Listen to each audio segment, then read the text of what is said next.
Welcome to part 3 of the Brick Breaker project. In this one, we're going to talk about removing bricks and having the ball bounce. Basically, this one's all about collisions. To make this work, you should have followed the first two parts to have a starting page. And when you click the spacebar button, your ball should move around on the screen and bounce. Now we want to have that ball bounce off of things and remove bricks, and also bounce off this paddle once they touch like that. So let's go down here. We're going to start by making a brand new function. And this function is going to be called check collision. This function's job is to check if the ball is touching anything. In order to see what the ball is touching, we're going to use the getElementsAt function. So down here, we're going to use let, and I'm going to keep track of these hitboxes by the name of each side. So for example, the top middle of this ball, let's see, let middle top, that's middle of the ball, top side, getElementAt, and then we're going to put that position in here. So I want to get my ball's X position, that's the middle, and I need my ball's Y position, which is also the middle, but I want the top side, so I'm going to use minus the ball's radius.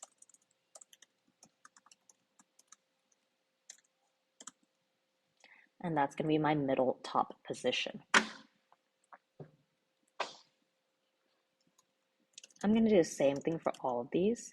Let middle bottom is going to be getElementAt. I'm going to do the exact same thing, same X position. Different Y though, because instead of going up, I'm going to go down with a plus. Get radius. That's our middle top, that's our middle bottom. Now, let's look at the right and left. So if I want to look at let right middle, getElementAt. Now I'm going to get the ball's center position. This is the middle, but I want to go right, so I'm going to add ball.getRadius. And I'm going to use the middle position from the Y, because I'm not moving up or down. I want the right middle. We'll do the same thing for left middle. GetElementAt ball.getX, and we're going left, so it's going to be a minus the radius, and we want to get the ball's middle Y position. Now these are all just checkpoints. Middle top is going to be the thing my ball is touching at the top here, thing the ball is touching at the bottom, and so on and so forth. When I'm checking that collision, what I want to do here is do things based on what my ball is touching. For example, if the bottom of the ball touches the paddle, that's one thing I care about. So if middle bottom, if the thing I'm touching on the bottom of the ball is my paddle, then I want to bounce. I want to act like this is a wall and say dy is equal to negative dy. That's previously how we made the ball touch those different positions. That's our check collision down there. If the top of my ball touches a brick, or the right side or the left side touches a brick, then I want to remove those bricks. Now the weird thing here is my bricks I previously made with this start game, I believe. I made a bunch of bricks in here, and so they all have different names. What I want to do is set each brick to be something that I'm going to collide with. So I'm going to find wherever you wrote your brick code, mine is line 63. Before I add the brick, I'm going to add a variable to it. So here's a brick dot, and now I can add a variable name. I'm going to call this is brick. Or I can say like brick point or something like that. Basically, the brick is something I want to be able to collide with. My brick has collision, true. I do want my bricks to be collidable. My brick has collision, all bricks have collision, and so I can use that to keep track of things that I want to be touching in my game. If I scroll down here, now again, usually the top of my ball is going to touch that brick, so I'm going to say if middle top is not equal to null, and my middle top, whatever I'm touching, has collision, I should do stuff with that information. So if it does have a collision, then what I'm going to do is remove that thing. I could also use that to increase a score if I have one.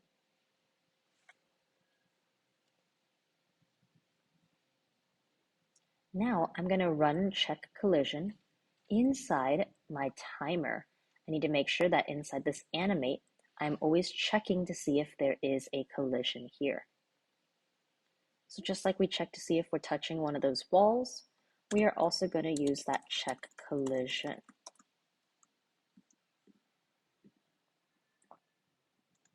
Here's my game. Now, as I move it around, you'll notice right away, I'm removing those bricks, but it actually didn't bounce off because I forgot to add that section. I said if I have collision with something, I said to remove it, but also I want to change my dx and dy position. Or I want to change the way I'm moving, basically. Instead of moving up, I want to move down. So if we run that again, my brick is going to bounce. And now you'll see it bounced off that brick. If I touch the paddle, again, it has dy equals negative dy, so it appears to have collision there as well. Now it looks like my game has collision. Now you'll notice that little error there because I've only looked at the middle top here. I want to check all of those points, including the side ones. So let's do right middle, left middle. If my right middle position is not null, so there's something there, and the something, that's called right middle, has a collision box, then I want to remove that thing, so I'll remove right middle. And keep in mind, if I'm touching on the right side, I want to change not the dy, but the dx position. Same thing with left middle.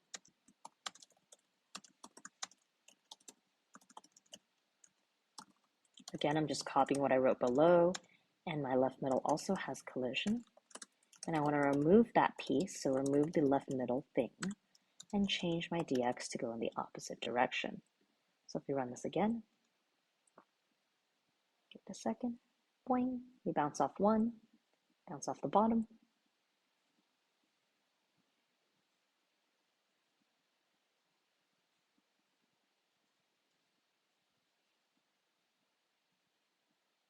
And now our game's looking a lot better here. I'm not noticing any of those weird glitches I did before. And whenever you're making a game like this, you should test it out. So right now I'm testing. And I did see that I went through one brick there, this red brick at the top. I should have bounced off the bottom of that, but I didn't keep track of the middle bottom. So I should do that as well for my middle bottom.